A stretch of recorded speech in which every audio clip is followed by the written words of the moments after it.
kuliah itu kan banyak banget ya pengeluarannya. Dan gak jarang teman-teman di awal perkuliahan aja tuh kalian udah boros banget. Nah, salah satunya contohnya ini, baru 10 hari ngekos tapi uangnya udah menipis banget. Apalagi kalau kalian anak rantau, I know that things bisa tiba-tiba, keuangannya tinggal segini gitu kan. Permasalahan keuangan itu adalah salah satu masalah anak kuliah. Karena selain banyak pengeluaran, terus kita tuh kadang-kadang kayak nggak tahu ini keluar buat apa sih, tiba-tiba baru 10 hari udah habis tuh uang jajan sebulan gitu. Nah, jadi lewat video ini aku mau kasih tips ke kalian gimana cara aku ngatur keuangan dan nggak boros. Jadi ya akhir bulan kalian nggak harus makan mie gitu. Yang pertama dan paling utama adalah mencatat pendapatan dan pengeluaran. Itu harus dilakukan. Kenapa? Karena dengan mencatat kita jadi tahu nih kita tuh dapat uang dari mana, berapa, terus keluarnya buat apa, kemana, dan berapa gitu. Nah, itu yang aku lakukan. Gak perlu buku kalau misalnya kalian gak mau ribet, kalian bisa catat di handphone, atau sekarang bahkan ada banyak banget aplikasi yang bisa mencatat pengeluaran dan pendapatan kalian. Terus setelah kalian catat, yang kalian lakukan adalah list kebutuhan dulu. Misalnya nih kalian petakan kebutuhannya buat bayar kos, terus bayar listrik misalnya. Kalau aku sih ya teman-teman prefer kalau misalnya kalian anak rantau itu cari penginapan atau kos-kosan yang itu tuh udah include uang air sama uang listrik sama uang wifi. Jadi kalian nggak perlu lagi membayar gitu. Jadi udah dalam satu penginapan itu udah bayar listrik, bayar air, bayar wifi, bayar keamanan dan lain-lain. Nah, itu jadi catat dulu kebutuhan kalian. Saya kos-kosan kan tempat tinggal, terus habis itu kebutuhan sehari-hari makan misalnya. Terus misalnya kalian bulan ini akan ada kegiatan organisasi bayar 100.000 gitu. Nah, itu catat, itu kan sebuah kebutuhan ya, kayak gak bisa enggak gitu. Nah, setelah kalian catat kebutuhan ini, baru kalau ada sisa itu diperuntukkan buat keinginan. Misalnya, mau beli baju baru nih bulan ini, atau kayaknya skincare bisa nih upgrade gitu. Tapi yang paling penting adalah penuhin dulu kebutuhannya. Jadi setelah kalian mencatat pendapatan itu, di bagian pengeluarannya itu catat yang udah pasti menjadi kebutuhan untuk dikeluarkan di bulan itu. Terus tips supaya nggak boros, itu yang paling penting adalah belajar hemat.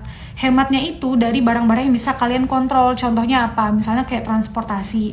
Kalau misalnya kayak aku ya, dulu anak kos, terus aku nggak punya motor. Aku misalnya hemat di transportasi dengan jalan kaki. Jadi aku mencari kos-kosan dekat kampus yang aku tuh bisa jalan kaki aja ke kampus. Atau kalau misalnya harus jalan-jalan, coba transportasi umum. Terus kalau misalnya kamu pakai kendaraan, coba diatur sebulan itu paling maksimal habis uang bensinnya berapa gitu.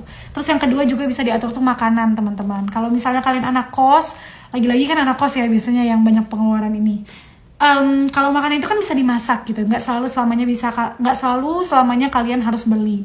Jadi belajar untuk masak, belajar untuk beli makanan yang murah-murah, hunting tempat makan yang murah tapi sehat ya, jangan cuma sekedar murah.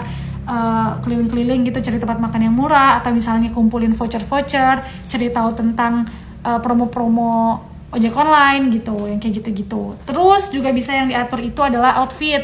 Jadi kalau misalnya kalian masih kuliah, belum punya pendapatan, ya udah pakai outfit yang bebas pantas aja gitu, nggak harus yang kayak bermerek, atau misalnya nggak harus yang bajunya itu mahal kayak gitu. Nah, outfit itu kan sebenarnya bisa kita atur juga kan pengeluarannya.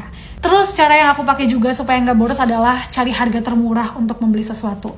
Jadi kalau misalnya nih kalian kuliah terus kalian butuh mouse gitu kan, nah aku biasanya ke e-commerce gitu, ke beberapa e-commerce, aku cek harga dulu, terus menggunakan fitur termurah itu loh guys.